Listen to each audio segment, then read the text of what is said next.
S न्यूजमध्ये आपलं पुन्हा एकदा स्वागत। गोकुळ दूध संघाच्या निवडणुकीची प्रक्रिया तात्काळ सुरू करण्याचे आदेश मुंबई उच्च न्यायालयाच्या कोल्हापूर सर्किट बेंचनं आज शासन आणि दुग्ध विकास विभागाला दिले। सर्वोच्च न्यायालयानं 90 दिवसात निवडणूक घेण्याचे आदेश दिले होते। या आदेशाची अंमलबजावणी झाली नसल्यानं न्यायालयानं नाराजी व्यक्त केली। गोकुळ दूध संघाची निवडणूक विविध कारणांमुळे लांबणीवर पडली आहे। निवडणूक प्रक्रियेचा हा वाद न्यायालयात पोहोचला होता। त्यानंतर सर्वोच्च न्यायालयानं गोकुळ दूध संघाची निवडणूक 90 दिवसात घेण्याचे आदेश दिले होते। त्याची मुदत 3 ऑगस्ट 2026ला संपणार आहे। मात्र अद्याप कच्ची मतदार यादी प्रसिद्ध करण्यात आलेली नाही। ही निवडणूक प्रक्रिया जाणीवपूर्वक लांबवली जात असल्याचा आरोप करत राधानगरी तालुक्यातील पुंगा इथल्या स्वामी समर्थ सहकारी दूध व्यावसायिक संस्थेनं उच्च न्यायालयाच्या कोल्हापूर सर्किट बेंचमध्ये याचिका दाखल केली होती।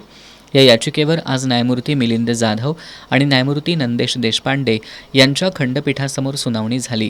सुनावणीवेळी सर्वोच्च न्यायालयानं निवडणुकीबाबत आदेश दिले असतानाही कच्ची मतदार यादी जाहीर न केल्यामुळे न्यायालयानं नाराजी व्यक्त केली। यावेळी न्यायालयानं शासन आणि दुग्धविकास विभागाला गोकुळचा निवडणूक कार्यक्रम तात्काळ सुरू करण्याचे निर्देश दिलेत। तसंच सर्वोच्च न्यायालयाच्या आदेशाचं पालन न झाल्यास योग्य ती कारवाई करण्याचा इशाराही न्यायालयानं दिला आहे।